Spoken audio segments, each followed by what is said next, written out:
Glória a Deus, a minha saudação a todos, com a paz do Senhor, amém?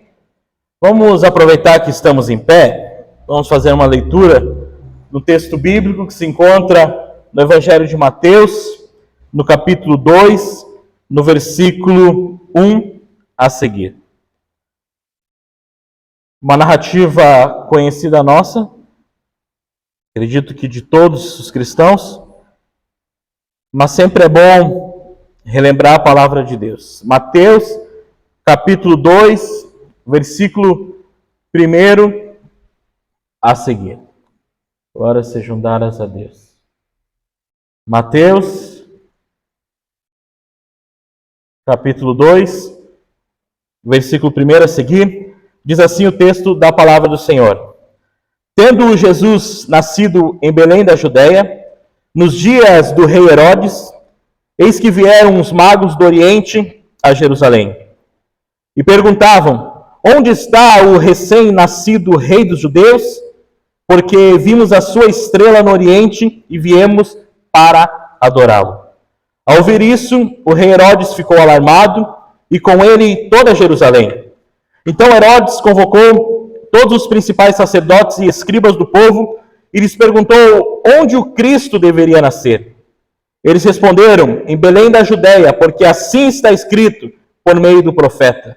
E você, Belém, terra de Judá, de modo nenhum é a menor entre as principais de Judá, porque de você sairá o guia que apacentará o meu povo, Israel. Com isto, Herodes, tendo chamado os magos para uma reunião secreta, perguntou-lhes sobre o tempo exato em que a estrela havia aparecido. E enviando-os a Belém, disse-lhes: vão e busquem informações precisas a respeito do menino, e quando tiverem encontrado, avisem-me, para eu também ir adorá-lo.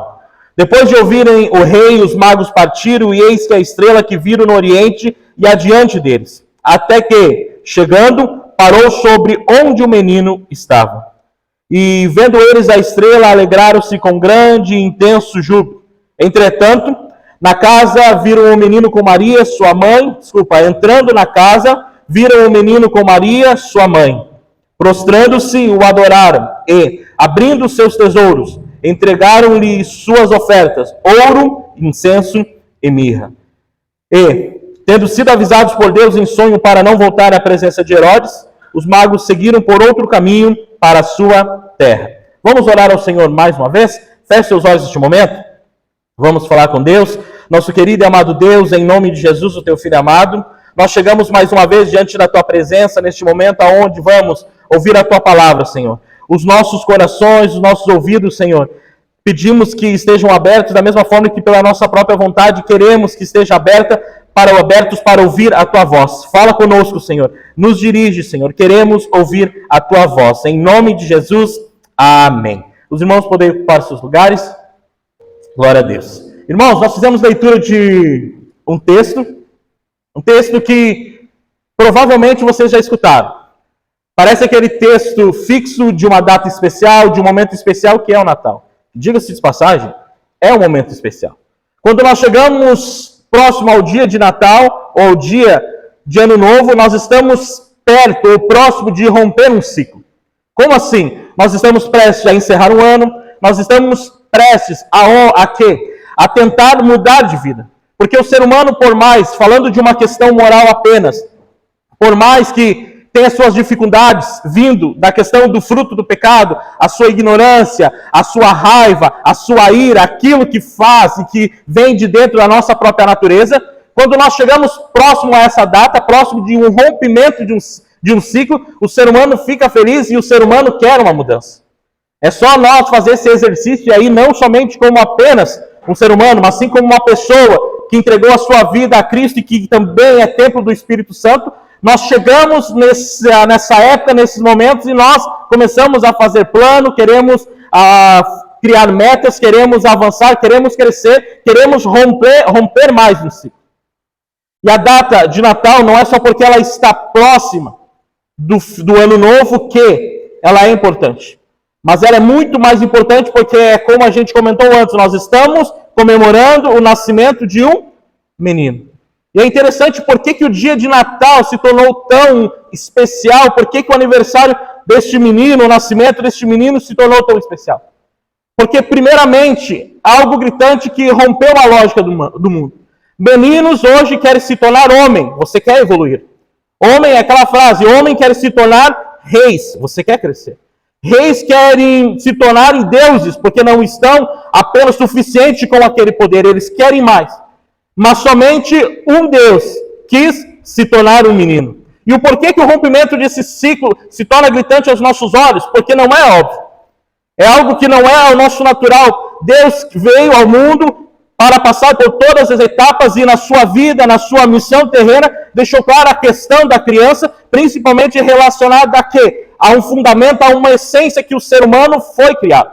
Porque por mais que hoje uma criança nasce com pecado, sendo num mundo gerado pelo pecado e a partir do pecado, até o momento que ela não tem a sua posição, até o momento que ela não tem a sua convicção de que caminho seguir, ela está na sua essência de uma criação, da sua criação. Ou seja, está numa essência daquilo que foi criado. Então, quando a gente comemora o Natal, nós comemoramos o nascimento de um menino. E esse menino, além de ser um menino na sua pureza, uma criança, é o próprio Deus. Então, quando nós chegamos no Natal, nós começamos a ter o desejo de romper ciclos. Isso acontece no nosso aniversário, isso acontece na nossa vida. E nós gostamos de ter esses dias que rompemos ciclos.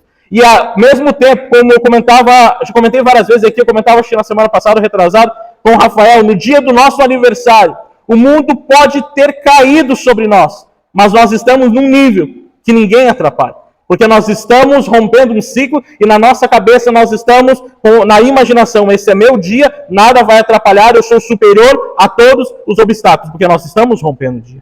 Da mesma forma, quando nós chegamos no final do ano, nós exalamos amor. As brigas de trânsito estão reduzidas. Eu saio de casa, eu deixo a pessoa passar na minha frente, porque começa a vir essa simpatia do Natal, vindo de propagandas, vindo daquilo que é comercializado, passando essa ideologia e essa imagem de que é um ciclo nascendo, um ciclo do amor, nós se tornamos mais amorosos e tudo mais. Só que, porém, existe a grande falha. Qual que é a grande falha? Que a humanidade só quer, ou só reserva apenas aquele momento para romper ciclos, para evoluir e principalmente para mostrar o seu amor aos outros. Fechando esse parênteses, irmãos, hoje queremos compartilhar uma mensagem e hoje eu quero trazer, a partir desse texto, uma mensagem que, após ter desligado o Data Show, que eu não me lembrei do Data Show e do meu note, esquece. A mensagem que eu quero trazer hoje nós só falamos um ciclo de Jesus, o descendente, nós falamos de Jesus, o profeta, nós já falamos de Jesus, o pastor, nós falamos de Jesus, eu não sei o que eu falei na semana passada, e hoje nós estamos falando de Jesus, o visitante. Porque por mais que Israel poderia ter aceitado Jesus como Messias, os profetas já diziam que a sua passagem terrena aqui, o seu ciclo seria como de uma visita, ele não iria completar um ciclo natural das pessoas de 60, 70, 80, 100 anos. Mas ia vir para cumprir uma missão, e no momento que a missão fosse cumprida, ele iria se retirar, ia deixar para o Espírito Santo guiar. Então Jesus, na sua essência, na sua mostragem que fez, se tornando homem, habitando no meio de nós, ele foi um visitante. E dentro disso, a partir do texto que fizemos leitura, eu quero falar disso e o porquê que Cristo veio nos visitar. Nós fizemos leitura de um texto, uma narrativa, como eu disse antes, que nós, inúmeras vezes, já fizemos leitura. Existiu naquele momento, a narrativa inicia onde reis magos que vieram do Oriente, vieram de fora e viram uma estrela. E é interessante que eles viram uma estrela e eles foram até a proximidade aonde estava o menino. Porém, eles não tinham certo conhecimento da onde Cristo iria nascer e foram até Herodes, e Herodes também como alguém que foi posto como rei, porque Herodes, por mais que nasceu em Jericó, ele era edomitas, ou seja, ele era descendente de Esaú, ele era inimigo do povo de Israel, a sua descendência, e ele só era rei ali porque Pompeu, que era o governador de Roma, que era o político que estava organizando, era muito amigo de Herodes e colocou Herodes ali como governar. Então, por mais que ele nasceu em Israel, ele não era judeu. Então, ele não tinha um conhecimento. O que ele fez? Vamos chamar os sacerdotes para saber aonde nasceu ou vai nascer o menino. E ali, então, disseram, vai nascer em Belém. naquela direção, os magos continuaram seguindo aquela estrela e foram até o lugar aonde Jesus estava. E todo aquele contexto que nós acabamos de fazer a leitura. Então, foi essa história que fizemos. E a partir disso, nós queremos comentar e falar sobre Jesus, o visitante, e por que ele veio nos visitar. O primeiro ponto, que é algo que eu repeti semana passada e eu quero repetir nessa semana para ter uma base. Jesus veio para cumprir uma promessa. Observe muito bem, Herodes era um rei, que mesmo nascendo em Jericó, como eu disse antes, descendente dos edomitas, ou seja, ele era de Esaú, irmão gêmeo de Jacó, ou seja, ali já houve um rompimento e criou uma inimizade desde aquela guerra contra a primogenitura, então existia todo um contexto de separação. Ele era alguém que era confrontado pelos judeus, porque Roma, como um império inteligente, ele apoderava das nações, mas o que eles faziam? Apoderando das nações, ele levantava alguém que era próximo àquele país para que não houvesse rebelião interna. Era como se os Estados Unidos mandasse no mundo, os Estados Unidos levantasse um rei no Brasil, mas esse rei tinha que ter uma afinidade com o próprio Brasil, ao mesmo tempo que tinha que ter uma afinidade e servir e ser serviçal dos Estados Unidos. Vamos só exemplificando. Então Herodes era essa pessoa. Porém, ele queria, por causa da sua fragilidade do seu governo, onde todavia era confrontado, onde todavia estava pronto e sempre prestes a acontecer uma rebelião do povo, ele sempre vivia amedrontado. Então, quando ele ouviu 3 magos do Oriente falando aonde está, aonde vai nascer o rei dos judeus, porque nós vimos a sua estrela no Oriente e viremos o adorá-lo, a primeira coisa que ele pensou foi no seu eu e no seu reinado. Como assim vai nascer um rei se eu sou o rei? E repito, ele não tinha um conhecimento sobre o Messias, tanto que eles tiveram que chamar os sacerdotes e os escribas para dizer aquilo que o profeta já tinha dito sobre Belém, que Jesus, o Messias, ia nascer sobre Belém. Então, Jesus era mais uma dessas ameaças para Herodes e para o seu reinado. E no texto nós percebemos isso, que Herodes ficou alarmado, e com ele toda Jerusalém. Por que toda Jerusalém? É bem interessante que os escritores dos evangelhos, eles falam toda Jerusalém, toda Israel, mostrando como se toda a população ficou alarmado com a história, ou melhor dizendo, com a notícia dos reis magos. Mas não é verdade, porque não teve tempo suficiente para a notícia ser espalhada. Da mesma forma como os evangelhos falam que a nação de Israel rejeitou Jesus, nós vemos no discurso do caminho de Emaús, quando Jesus estava dialogando com as testemunhas, que foram apenas os sacerdotes, apenas a elite, não foi toda a nação que rejeitou Jesus e mandou crucificar Jesus. Então, da mesma forma, o texto diz, e com ele toda Jerusalém, assim como Herodes, ficaram alarmados ao ouvir sobre isso. Então Herodes, ele convocou os principais sacerdotes e escribas do povo, e perguntou onde o Cristo haveria nascer, porque ele não tinha essa informação. Dentro disso, o que aprendemos, e principalmente falamos de cumprir uma promessa, que nada vai atrapalhar aquilo que Deus prometeu. Mas isso é clichê, isso a gente escuta toda hora, isso é muito comentado, Mas observe muito bem, qual que era a chance de um menino contra um exército? Qual era a chance de um casal fugitivo, José e Maria, que não tinham esperança alguma de combate, muito menos de se esconderem, de conseguirem defender o seu filho, a sua criança, de todo o império, de todo um rei que queriam confrontar? O negócio está ruim aqui. Que vieram confrontar. Qual que era a chance? Da mesma forma, nós observamos isso, que por mais que Herodes foi egoísta, que Herodes queria a proteção do seu reinado, queria a proteção do seu poder, nada iria atrapalhar a promessa que Deus ia cumprir, uma promessa de resgatar uma nação, resgatar a humanidade, uma promessa que foi feita há muito tempo atrás, quando Deus disse para a serpente, amaldiçoou que do filho dessa mulher ia nascer um descendente, aonde o diabo ia ferir o seu calcanhar, mas ele ia ferir a sua cabeça. Então tudo isso ia respingar em Cristo, e essa promessa ia sim cumprir, custava o que tinha que custar. Então, nada vai atrapalhar aquilo que Deus prometeu, da mesma forma que nem todos vão colaborar para que as promessas de Deus sejam cumpridas. Herodes, por causa do seu interesse, por causa do problema com a sua legitimidade como rei, ele não estava ajudando. E aí nós vamos aplicar na nossa vida. Porque na nossa vida nós vivemos num plano macro, que é o nosso plano de salvação, que é o nosso Cristo, que é a nossa salvação e o porquê somos cristãos. Mas da mesma forma, como para nós também existem promessas que são individuais, promessas que são determinadas para cada um de nós. Porém, nós devemos estar alicerçados naquilo que Deus prometeu para cada um de nós. Porque é interessante, por mais que no decorrer e no trajeto da nossa vida nós oscilamos sobre as promessas de Deus, nós temos uma convicção de que aquilo vai ser cumprido na nossa vida. Aquilo vai se cumprir em nós. Por mais que, como estamos acostumados a ouvir essas palavras, Deus tem uma promessa, Deus quer salvar a tua vida, Deus quer fazer isso e fazer aquilo, a gente não consegue absorver essa palavra, porque ela já é rotineira no nosso contexto. Se nós buscar a fundo o significado disso, nós deveríamos nos alegrar em saber que cada um de nós tem uma promessa em particular e que essas promessas vão ser cumpridas, custe o que custar, e que, se não houver pessoas que vão colaborar, essas promessas vão ser cumpridas mesmo assim. E quando eu falo de que nem todos vão colaborar, eu não estou falando muitas vezes de inveja, eu não estou falando muitas vezes de pessoas que estão atrás ou querem ferir aquilo que Deus deu para nós. Vamos dar um exemplo. Cristo veio cumprir uma missão. E essa missão era morrer e ressuscitar e resgatar e justificar a humanidade. Qual foi a primeira pessoa que se levantou e disse: é o seguinte, o Senhor não vai morrer? Foi quem? Aquele qual era um dos preferidos de Jesus, aquele que era chamado de Pedro. Então, muitas vezes, vai surgir ou vai ter problemas aonde nós vamos colocar pessoas que vão nos atrapalhar para que as promessas de Deus não sejam cumpridas.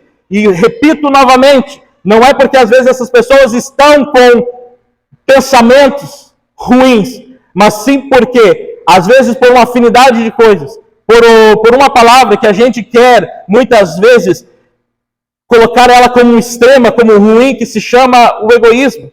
E é algo muito evidente na nossa vida. Eu repito e digo, ou melhor, eu quero observar, qual mãe e qual pai que não é egoísta? Aí você diz, como assim egoísta? Qual mãe e qual pai que quer os seus filhos longe? Vamos abranger e vamos para avançar para toda a humanidade. Quando alguém, um ente querido, morre, o que nós queremos? Nós falamos isso na quinta-feira. Nós sentimos dor, nós lamentamos, nós não queremos despedir dessa pessoa. Será que não é uma ação egoísta? Se essa pessoa morreu, era porque existia a vontade de Deus. Se essa pessoa nós temos a certeza que ela foi salva, é sinal que Deus queria essa pessoa para nós. Então a nossa saudade, a nossa fragilidade faz com que nós tornamos egoísta e queremos que essa pessoa fique conosco até a eternidade, sabendo que nós temos nossos dias contados aqui na Terra. Então o egoísmo não é algo lá de fora, não é algo mundano, nós somos egoístas. A mesma coisa quando um filho ou uma filha vão sair de casa, eu vou morar lá do outro lado do mundo, não, eu vou morrer de saudade. Isso não é uma ação de ser egoísta? O que vocês acham que os pais de Abraão vivia numa aldeia, ou seja, os mais velhos eram os que mandavam, era uma questão tribal. Quando ele ouviu uma voz e ainda nem sabia o lugar para onde iria, mas só dizia assim: sai do meio da tua terra, do meio da tua parentela e vai para uma terra que eu vou te mostrar. Vamos observar e tentar resgatar essa memória. Será que foi algo em paz? Será que foi algo tranquilo? Vai lá, meu filho, vai para um lugar aonde, sei lá para onde que tu vai tranquilo, Abraão, tem minha bênção, vai, pega tua esposa, teus bichos e se manda daqui. Não foi, mas seria um egoísmo dos pais de Abraão, da mesma forma como nós também somos egoístas em ações. Então, quando eu digo que nem todos vão colaborar para que as promessas de Deus sejam cumpridas na nossa vida, pode ser que essa pessoa, não é que ela não queira o nosso mal, mas porque ela tem algo, uma afinidade que quer que nós estejamos próximos a ela. Porém, a vontade de Deus é de que nós saímos de perto dela, que Deus ia cumprir algo muito maior nas nossas vidas. Então, o que nós podemos perceber? Herodes foi essa pessoa que queria impedir o cumprimento de uma promessa. Mas o que acontece? Jesus, o visitante, ele veio para cumprir uma promessa, como da mesma forma dizer que sim, existe um mundo espiritual. Mas isso eu já escutei várias vezes. Existe sim um mundo espiritual e nós acreditamos nisso. Porém, eu quero fazer a leitura do versículo 9. Depois de ouvirem o rei, os magos partiram e eis que a estrela que viram no oriente ia adiante deles, até que chegando parou sobre onde o menino estava. Primeira vez que eu li esse texto, e eu era bem novo, eu fiquei perguntando, por que Herodes e os outros não viram essa estrela também, somente esses reis magos? Essa estrela era especial, essa estrela era determinada a uma frequência de luz aonde somente os magos conseguiam avistar essa estrela e não os outros. Aqui existem duas versões. A primeira versão era que os magos, por serem magos, e aí quando eu falo magos, não falo uma questão de feitiçaria, mas faço pela questão de astronomia. Ou seja, eles tinham conhecimento em astronomia e verificaram uma estrela diferente. Porque observe, eles estavam no Oriente. Eles estavam distante do local. E ele viram essa estrela. Então somente quem era dessa área poderia perceber, poderia ver. Então poderia ser essa primeira opção, por eles ter esse conhecimento de astronomia, eles eram os poucos que poderiam ver, olha lá, tem uma estrela diferente, por que tem essa estrela diferente? Poderia ser essa primeira, o que eu acho improvável. Mas tem a segunda versão que pode ser por vontade divina.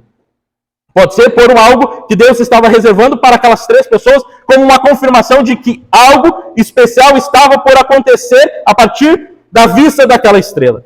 E o que aprendemos dentro disso? De que somente os magos viram a estrela. De que somente eles tiveram a visão e o privilégio de ver essa estrela. Reflete, naquilo que eu falei. Jesus veio nos visitar para dizer que existe sim um mundo espiritual. Deus estava mostrando com o nascimento de Cristo que é algo sobrenatural. Mas somente os reis magos tinham esse preparo, ou que foram escolhidos por Deus e que viram isso. Será, o que aprendemos? Que existem coisas que só são claras. O Lucas vai me matar agora. Que só são claras para aqueles que estão preparados. Parece algo que é normal do nosso contexto de cristão, mas elas só se tornam claras para aqueles que creem. E aí tem aquela questão, será que nós somos convertidos ou será que nós somos convencidos? Aí é cada um examinando o seu contexto com Deus. Porque existem coisas sobrenaturais que somente aqueles que são sobrenaturais veem. E mas esses são pessoas especiais? Não, todos aqueles que estiverem dispostos a abrir os seus olhos e sentir e ver Deus falando em todas as coisas, vai perceber que nós vivemos sim no mundo espiritual, que nós vivemos sim em algo sobrenatural. Se nós não acreditarmos no sobrenatural, como é que nós vamos afirmar que a morte de um indigente judeu chamado Jesus, que só porque era da tribo de Judá, só porque tinha algumas profecias que relacionavam e diziam que ele era o Salvador do mundo, morreu e agora eu sou justificado? Se eu não acreditar que há algo sobrenatural nisso, nós podemos rasgar o cristianismo e dizer que ele é inoperante para justificar a nossa vida. Mas nós acreditamos na justificação porque é algo sobrenatural. E esse algo sobrenatural, ele só é aberto, ele só é mostrado para aqueles que são ou têm uma visão sobrenatural. E quando eu vejo sobrenatural, não é ver anjos e demônios, que é lógico, de fato, existe essa questão. Mas é enxergar e ver em todas as ações, em pequenas coisas, Cristo nela. Ver que ali existe um objetivo, que ali existe algo especial. Isso se torna algo sobrenatural também. E o segundo ponto, que tem coisas que pode parecer uma utopia, um sonho, mas para os fiéis a esperança é o desejo, aquilo que nos guia. Se nós falamos de céu, nós somos tratados de loucos. Se nós acreditamos que quando participamos da Santa Ceia, nós estamos comemorando a morte, porque nós estamos comemorando a salvação da nossa alma, parece uma utopia, um sonho, que não é vivenciado ou que não é presenciado para as outras pessoas que enxergam. Mas Paulo dizia bem assim, se a nossa esperança em Cristo, em algo que veio como sobrenatural, que mostrou o seu início como uma ação sobrenatural, onde somente os reis magos avistavam aquela estrela, se limita a nossa esperança em Cristo apenas, somente nessa vida, nós somos o quê? As pessoas mais infelizes do mundo. Mas ele fala assim, mas de fato, Cristo ressuscitou dentre os mortos. Da mesma forma como o sobrenatural foi o nascimento de Cristo, e por isso nós comemoramos essa data. A vivência cristã é viver dentro de um mundo espiritual, de um mundo que passa pela nossa imaginação e pelo nosso racional. E aí nós entendemos a grandeza de Deus e presenciamos de que Jesus, a partir dele, nós entendemos que sim, existe um mundo espiritual, existe um outro mundo. Mas o que acontece? Isso está se tornando raro, porque estamos confundindo a questão espiritual com a questão emocional, estamos substituindo isso. Estamos sendo substituído a palavra céu, a palavra pecador, a palavra inferno, pela questão você pode, isso é um trampolim, isso aqui você está dando um passo atrás para dar 2 passos à frente, aquela questão do coach a partir da fé. Porque se a gente falar que existe uma desgraça e que provavelmente existem pessoas que estão caminhando para isso, pessoas que não arrependeram dos seus pecados e dos seus erros, isso também está sendo anulado. Nós estamos trazendo um evangelho apenas para o natural. O sobrenatural era do passado, o sobrenatural era das igrejas de outrora. Por que eu vou falar de céu se eu quero ter um monte de planos para cumprir aqui na terra? Imagine se eu morrer amanhã com 33 anos. Como é que eu vou cumprir? Eu não vou ver meu filho crescer, olha. Como se a gente não tivesse uma visão sobrenatural, nós entendemos que esta vida é passageira e que, assim como Paulo disse, se nós acreditarmos em Cristo apenas nessa vida, apenas de que Ele vai trazer os benefícios para nós apenas nessa vida, nós somos os mais infelizes dos homens, porque a grandeza está em algo sobrenatural, a grandeza está na vida após a morte, a grandeza está nisso aonde Cristo se revela em favor de nós. E o terceiro ponto para encerrar, ele veio para dizer que a sua vontade é maior que a nossa. E tendo sido avisados por Deus em sonho para não voltar à presença de Herodes, os magos seguiram por outro caminho para a sua terra. Os reis magos queriam voltar para suas terras, queriam voltar para o seu lugar, queriam voltar para o seu lugar seguro, assim como nós gostamos muitas vezes de voltar para nossas casas, por exemplo. A melhor chance de ter um retorno seguro era para eles voltar por um caminho que eles já conheciam. Isso era a maior segurança. Se nós, pelo menos eu sou muito pragmático. Se eu vou para um lugar, eu quero voltar para o lugar porque eu não quero ser surpreendido pelo novo.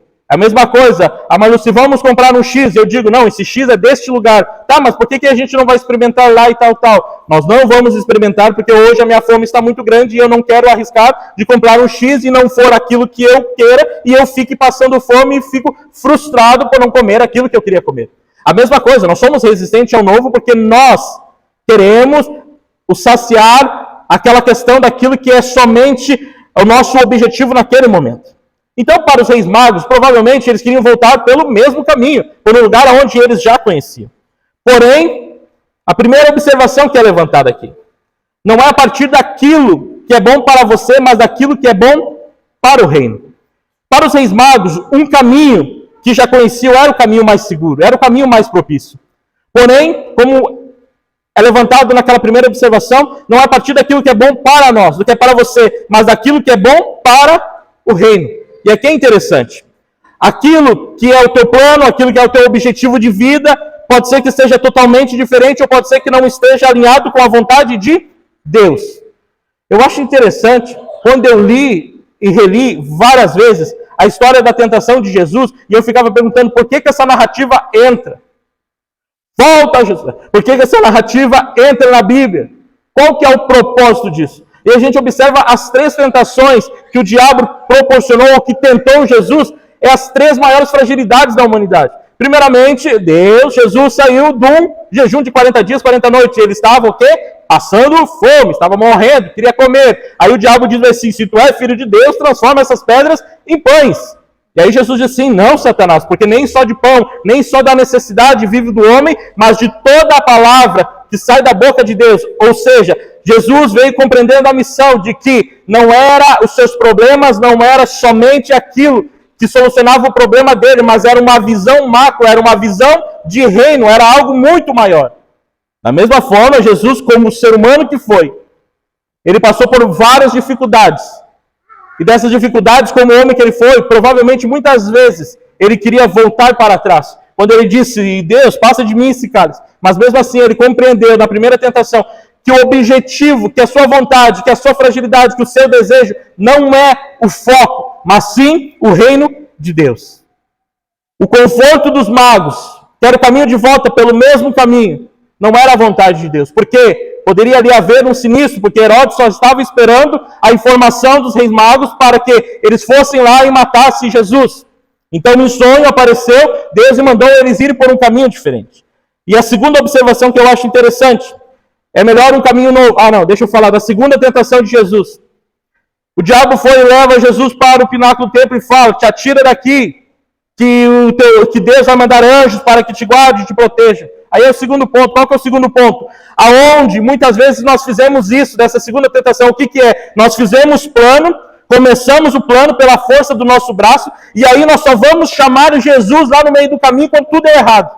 Será que era a vontade de Deus que Jesus estivesse lá com o diabo prestes a se atirar do alto de um monte, e aí Deus tem que mandar os anjos para proteger Jesus? Da mesma forma, será que na nossa vida, nos nossos planos, nós colocamos Deus como fundamento? Ou será que nós só lembramos de Deus quando os nossos planos não foram bem sucedidos e nós queremos chamar Ele no meio do caminho para nos socorrer? E o segundo ponto, é a segunda tentação que a gente observa nesse texto. E o terceiro era a questão de que nada poderia estar acima da adoração a Deus, que nada poderia estar acima de Deus na nossa vida, quando o diabo subiu e disse: tudo isso te darei se prostrados tu me adorares. Então, nem tudo, ou melhor dizendo, não é a partir daquilo que é bom para você, mas daquilo que é bom para o reino. Podemos colocar Jesus como um fundamento na nossa vida. Todos os nossos planos devem ser alicerçados a partir de um fundamento, que é Deus. Não colocar Deus apenas, como eu já digo várias vezes, como um coringa, somente quando o jogo está ralado, eu acionar aquela carta. Mas devemos colocar Deus como um fundamento e a partir daquilo ter a certeza de que se é da vontade de Deus ou se não é da vontade de Deus, de que aquele plano seja realizado. Segunda observação a partir desse ponto, que a sua vontade é maior que a nossa, e de acordo com o sonho que os magos tiveram para voltar por um caminho diferente, é que é melhor um caminho novo, talvez a partir do nosso olhar mais perigoso, porque é algo novo, mas esse caminho com Cristo, com Deus, do que um caminho que nós conhecemos, como os magos conheciam. A princípio fácil, mas que Deus não está nele. Aqui é a grande batalha da nossa vida. Como eu disse antes, o ser humano ele não quer algo novo, porque algo novo propõe um desgaste. A mesma forma que ele quer romper um ciclo, que ele quer mudar no momento que essa mudança tem que vir de um sacrifício, de algo que ele tem que se doar, o ser humano já tem essa resistência. Da mesma forma que o ser humano quer romper ciclos apenas nos seus direitos, mas quando ele rompe ciclo, ou que ele tem que mudar nos seus deveres, aí não, o negócio está chato e eu não quero fazer isso, eu não quero me frustrar. Essa mesma forma de que é melhor um caminho novo, que a partir do nosso olhar, da nossa visão, seja algo difícil, mais perigoso, mas com Cristo, do que um caminho fácil, um caminho que conhecemos. Porém, Deus não está nele. E a terceira observação. Muitas vezes aquilo que a gente achou ser a sua segurança é, na verdade, o seu maior perigo. Os reis magos saíram do Oriente, viram a estrela e foram até Herodes, porque foram até o rei dos judeus. Chegando lá, por que eles foram até lá? Porque talvez eles sentiam em Herodes a sua maior segurança. E quando Herodes chamaram eles para uma conversa secreta, talvez essa segurança ainda ficou maior. O rei chamou nós para algo secreto. Vão lá, ache o nosso rei, ache o nosso futuro rei. Mas é o seguinte, vocês vão lá e aí vocês avisam para que eu vá lá também e comece a adorar. E aqui a gente aprende essa terceira observação, de que muitas vezes aquilo que a gente achou ser a nossa segurança é, na verdade, o nosso maior perigo. Herodes seria um dos maiores obstáculos para os magos e, por consequência, para Cristo. Como diz aquele provérbio, nem tudo que reluz é ouro. Nem tudo aquilo que te ajuda ou quer o seu bem é, de fato, da vontade de Deus para a sua vida. Não quero que você crie inimigos, não quero que vocês tenham um pensamento diferente, mas eu quero que todas as suas ações sejam filtradas e sejam alicerçadas na vontade de Deus, e a partir daí você começa a efetuar os seus planos. Como eu disse no início, nós estamos prestes a romper um ciclo. No Natal, no Ano Novo. Todos nós temos um plano para 2023. 2023 eu quero fazer isso, eu quero fazer aquilo, eu quero fazer aquilo. Mas que esse plano seja ou esteja com Deus incluído como um fundamento. Ou seja, a partir dele. Que não é a partir da tua vontade, é a partir da vontade de Deus. Porque se for pela força do teu braço ou do nosso braço, pode acontecer de que no meio do caminho alguma coisa dar errado. E aí nós queremos chamar Deus como um coringa, como uma carta, somente no momento de desespero, é a nossa maior frustração e com certeza vai ser uma das nossas maiores lutas. Deus vai te abençoar, eu acredito pela misericórdia de Deus, mesmo que seja na metade do caminho, mesmo que seja dentro de um plano onde você não incluiu, Deus pela sua misericórdia vai olhar para você. Mas por que você deixar isso acontecer se você pode colocar Deus como um fundamento? O que é ser cristão na sua vida? É vir aqui, assistir um culto? Ou qual a imaginação da nossa vida do que é vir e frequentar uma igreja? Eu fico pensando, eu estava assistindo uma série, Mr. Indictable, que ele tinha que fazer, ou melhor, ele tinha que ir participar de aquelas reuniões em conjunto, porque ele era um cara muito violento e ele espancava as pessoas. E aí, para ele não ser preso, ele tinha que cumprir X horas daquilo, e ele não queria estar. E eu fiquei pensando, quantos cristãos estão na igreja da mesma forma, estão naquele círculo ali, como aquelas pessoas que precisam só cumprir uma carga horária. Porque eu mostrei a minha fragilidade, eu mostrei os meus erros, eu fui uma pessoa má para, sei lá, enfim, para a sociedade, para a minha família, para eu mesmo. Mas aí o que acontece? A justiça vem e obriga eu a participar daqueles encontros para que eu pudesse propagar uma mudança. Muitas vezes na igreja as pessoas usam isso como essa reunião. Eu estou na igreja porque eu quero mostrar uma cara nova lá fora. Mas não é pela sua vontade, não é por um arrependimento. Porque o arrependimento também é um exercício que parte de nós. Então é muito interessante. Então coloque Deus como um fundamento, não como um ponto de escape. Vir à igreja, frequentar uma igreja, é estar alicerçado na palavra de Deus.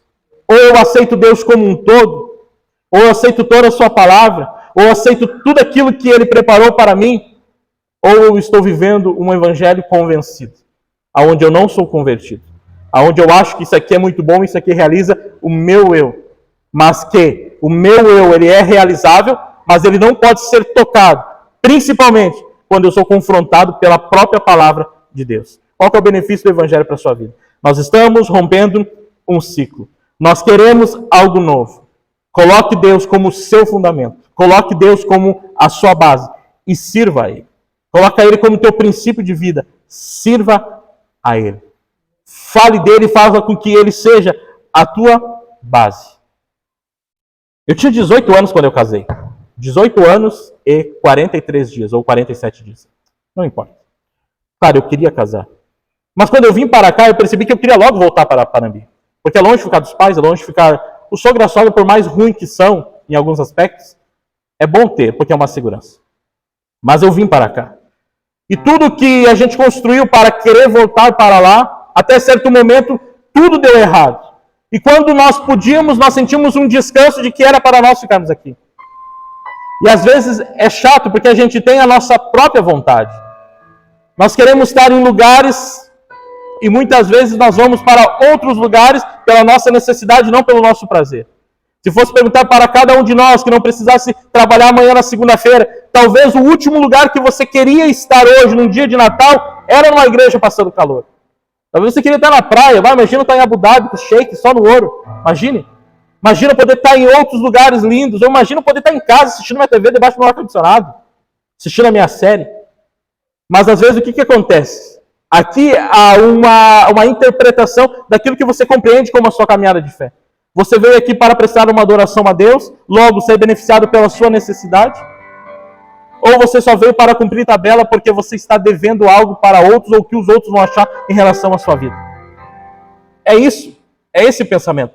Então, ou você entrega totalmente a sua vida para Cristo, ou não. Meus planos eram outros. Meus planos eram lá fora. Às vezes eu vejo as pessoas dizendo, mas o meu dia é tão corrido, e eu olho, o meu dia também é corrido. Como qualquer outro. Você trabalha até as 18 horas, eu também trabalho até as 18 horas. Vocês sabiam? Vocês sabiam? Vocês sabiam que cada um tem seus problemas, tem seus objetivos e tem tudo.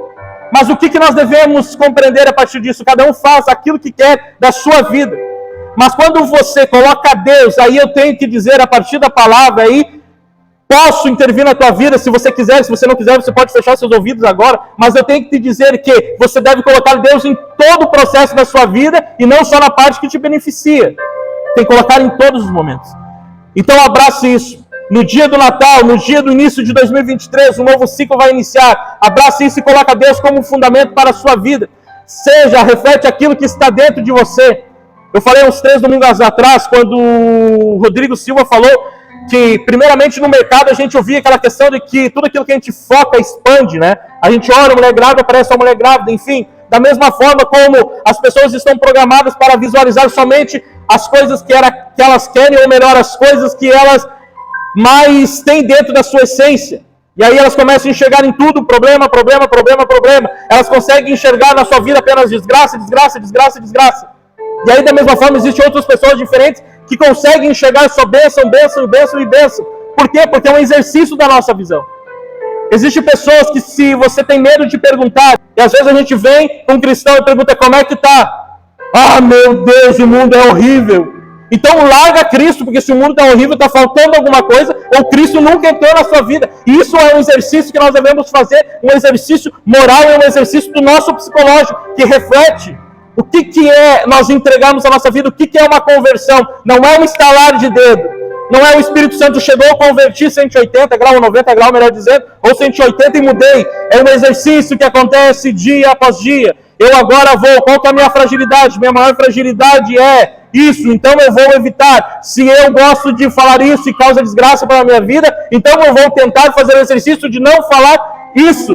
Comentar das nossas frustrações que temos somente para aqueles o qual é bom ouvir. E aí eu repito, a viúva, quando saiu correndo, seu filho tinha morrido, seu único filho tinha morrido. Já falei aqui várias vezes, o profeta viu ela e disse, vai lá e pergunta para ela como ela está. E ele perguntou como é que ela está, vai tudo bem comigo. Mas como vai tudo bem se o filho dela tinha morrido? Mas por que ela disse? Porque o menino não ia resolver porcaria nenhuma na vida dela. Mas quem quer resolver é o profeta. Então, da mesma forma, como cristão, devemos refletir a vontade de Cristo sobre nós. E essa reflexão vai de um exercício que mostra a mudança. Ou somos cristãos ou não somos cristãos. Ou servimos a um Deus ou não servimos a um Deus. Ou somos convertidos e estamos nesse caminho de conversão. Ou somos uns convencidos que estamos aqui só perdendo tempo.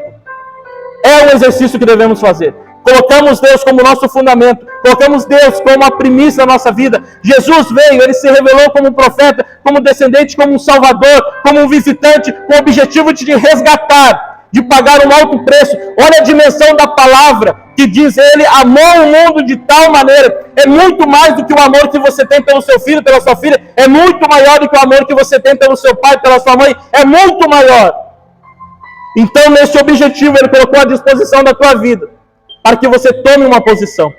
Quer mudança? Mude. O mundo não gira em torno da sua vontade. O mundo não gira ao redor do seu umbigo. Ou você serve a Cristo e entende que o reino de Deus e a sua missão é maior do que você, ou infelizmente você é um convencido e você só está perdendo o seu tempo que poderia estar jogando videogame na sua casa. Faça esse exercício e tome essa posição. Chega de mimimi. 2023 seja um ano de mudança para a sua vida. Seja um desafio, seja cristão, resgate isso, resgate essa felicidade que encontramos só em Cristo. Nós sempre falamos, ou melhor, os antigos falavam que vem a chama do primeiro amor, que volta a chama do primeiro amor, como algo que aconteceu no passado, a gente acha que foi o ápice. Não, o ápice ainda está por vir, mas isso é um exercício de que você tem que estar preparado. Aquilo que você foca, expande. Então aquilo que é o teu pensamento a partir de Cristo, que é o teu desejo, que é abraçar as promessas de Deus, é aquilo que vai acontecer na tua vida, não é outra coisa. Possamos caminhar nisso, possamos abraçar e colocar Deus como um fundamento. Quando nós somos seres humanos da mesma forma, todo mundo tem seus problemas, todo mundo tem suas dificuldades. Eu tenho os meus problemas, eu tenho minhas dificuldades, eu tenho as minhas doenças, eu tenho as minhas frustrações, cada um tem. Se nós pedirmos para cada um enumerar, nós vamos ficar aqui até amanhã, dizendo as nossas frustrações, os nossos problemas. Mas aí qual que é o exercício? É você ficar instigando? É você falar o que é? A fé é o fundamento das coisas que não se veem. Mas como eu tenho um fundamento nas coisas que não se veem? É por um exercício. Qual que é esse exercício? Eu visualizar aquilo. Se eu quero ter uma vida debaixo da vontade de Deus, eu tenho que começar esse exercício agora. Eu tenho que começar a fazer isso agora, para que tudo seja concretizado. Aí é um exercício de fé. Que Deus abençoe a vida de cada um de vocês. Sentado no banco, como o tempo passou, curva a sua cabeça e nós vamos fazer uma oração. É um dia de Natal. É um dia especial. É um dia especial. Vim até de camisa nova, ó, que vocês acharam, ganhei de presente. É um legal, um momento que a gente veio comer, veio se alimentar. Mas é um momento que talvez a gente saia de duas formas quando a gente entende a palavra de Deus. Ou a gente sai cada vez muito mais feliz, ou você em primeiro momento não sai muito feliz, mas você vai entendendo a palavra de Deus. E é aquela mesma coisa. Se eu leio a palavra de Deus como cada um lê a palavra de Deus, a primeira mentira que deve ser exterminada na sua vida é você tentar distorcer a palavra de Deus e querer falar algo diferente só porque os outros vão ficar frustrados com aquilo que você vai falar. Não é isso e nunca foi isso. E o meu compromisso vai muito mais daquilo que tu acha ou deixa de achar. Então, que a palavra de Deus atinja o seu coração e que você tome posse disso. Eu não vou dizer assim, seja homem, porque tem homens e mulheres. Seja determinante. Tenha um objetivo. Como é que nos treinamentos de venda a gente fica, sai gritando, rugindo que nem um leão, e aí que da igreja sai que nem um gato mirrado, triste, Jesus não me ama, eu tô mal, Deus, a minha cruz é muito difícil de carregar, meu Deus, será que tudo conspirou é somente contra mim? O que está acontecendo? Não é que aconteceu somente contigo. Existem pontos e como as pessoas lidam com as coisas, com as dificuldades. Pode ser que você não esteja lidando com as dificuldades corretas, mas que você possa, a partir da palavra de Deus, compreender isso. Feche seus olhos em nome de Jesus. Nosso querido e amado Deus, nós te louvamos, ó Pai, por tudo que tu tens feito em nossas vidas, Senhor. Nós sabemos das nossas dificuldades, das nossas frustrações, das nossas desgraças, dos nossos temperamentos, daquilo que somos falhos. Porém, em hipótese alguma, nós devemos romantizar isso. Em hipótese alguma, nós podemos chegar e dizer, Senhor, eu sou um pecador, a tua graça é maior que isso. Em hipótese alguma. Nós devemos ter um pensamento de mudança. E por isso, Senhor, essa palavra que veio a partir do texto que narrava o teu nascimento, que narrava algo tão especial no mundo, que era um Deus sendo encarnado na terra, um Deus morando na terra, um Deus habitando na terra. Desse momento especial, desse dia especial, qual nós estamos comemorando e lembrando isso. Nós queremos também, Senhor, nascer de novo. Nós entregamos a nossa vida, nós nascemos em Ti, nós te aceitamos como nosso único e suficiente Salvador. Mas nós sabemos que a conversão, ela é um processo e é um progresso.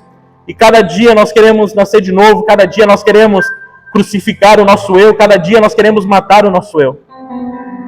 Nesse dia de festa, nós não queríamos ser confrontados, mas da mesma forma, não é a partir de nós, dos nossos desejos, das nossas vontades, mas é a partir do teu reino, é a partir daquilo que tu tem disposto para os seus. Há um dia que o Senhor voltará, amanhã, daqui 10 anos, 20, 30 anos, 200, 300 séculos, não sei, Senhor.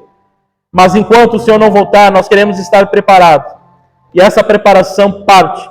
E nós estamos debaixo da tua vontade e do teu querer, mesmo que isso seja um obstáculo para nós. Mesmo que isso seja uma adversidade para nós, porque somos falhos e somos pecadores. Mas nós queremos estar dentro disso, dessa tua vontade, para morar contigo, Senhor. Que isso se torne um caminho de paz para nós. Que isso se torne, Senhor, uma mudança significativa na nossa vida. Nós queremos mudar, Senhor. Nós não queremos ser o que somos hoje. Nós queremos cada vez mais ficar mais perto de Ti, mais próximo de Ti. E para que isso aconteça, nós devemos nos quebrantar, nós devemos matar, crucificar aquilo que não presta. E esse filtro vem a partir das Tuas boas novas, vem a partir da Tua palavra, que diz qual a posição que devemos tomar. Senhor, que isso, por mais que chegue doloroso aos nossos corações, se torne uma flor, se torne algo grandioso, algo de paz e alegria nesse dia. Possamos refletir a Tua palavra e possamos assumir um compromisso, não com homens, com mulheres, não com seres humanos, não com pastores, não, mas contigo, Senhor. Contigo e somente contigo. Nós possamos assumir um compromisso para que em 2023 eu pelo menos faça a leitura da Tua palavra, que em 2023 eu possa, Senhor, ser impactado pelo Teu Espírito Santo, para que Ele me mostre as minhas fragilidades naquilo que eu tenho que mudar, naquilo que eu preciso mudar. Isso é estar no centro da Tua vontade e do Teu querer. Como Paulo dizia, o quanto infeliz eu sou, pobre homem que sou, quando eu penso em algo, o mal eu já fiz, quando eu penso no bem, o mal eu já pratiquei. Da mesma forma, assim somos nós, mas nós não queremos romantizar as nossas desgraças, fruto do pecado original, mas nós queremos lapidar, nós queremos suavizar, nós queremos que elas sumam da nossa vida, nem que seja naquele grande dia, quando o Senhor voltará, mas nós queremos que saia da nossa vida, e que em nós seja habitado somente o Teu Espírito Santo, e a verdadeira alegria que encontramos somente em Ti. Que possamos tomar essa decisão e essa posição, e que Teu nome seja refletido a partir das nossas vidas, que a partir dos nossos lábios só saiam palavras de bênçãos. Não precisamos estar alegres para transmitir a alegria que vem de Ti. Não precisamos estar passando por um momento bom para transmitir a alegria. Mas se nós fazemos esse exercício, mesmo que seja desconfortante, mesmo que seja algo ruim, mas se nós possamos fazer esse exercício de transmitir que existe uma esperança que é muito maior que os meus problemas aqui na terra, eu acredito que nós vamos estar no centro da tua vontade e do teu querer, porque não é a partir daquilo que eu sinto, não é a partir do que eu quero, mas é a partir da tua vontade. É a partir daquilo que homens, heróis da fé no passado como Paulo, se frustraram na sua vida terrena, morreram na desgraça, morreram presos, mas mesmo assim ficaram felizes a partir de uma visão espiritual, porque morreu falando do teu amor. Esse seja o nosso objetivo, não como uma anulação do nosso eu, mas sim como na balança colocar o Senhor acima das nossas vontades. E eu sei que isso é o teu caminho e a tua vontade para nós. Em nome de Jesus, abençoa a tua igreja. Abençoa cada um, Senhor. Toque sobre a vida de cada um, Senhor. Toda enfermidade cai por terra agora em nome de Jesus. Todo desânimo cai por terra agora em nome de Jesus. Toda decepção cai por terra agora em nome de Jesus. Toda inveja, todo egoísmo cai por terra agora em nome de Jesus. Toda amargura, toda tristeza, toda desesperança caia por terra agora em nome de Jesus. E que brote nos corações a tua alegria, uma vida generosa, uma vida conforme a tua vontade e o teu querer, Senhor. Esse é o nosso pedido, esse é o nosso clamor e essa é a nossa intercessão. E sabemos que o Senhor há de responder. Em nome de Jesus, que o teu nome seja louvado para todos sempre. Essa é a nossa oração. Amém.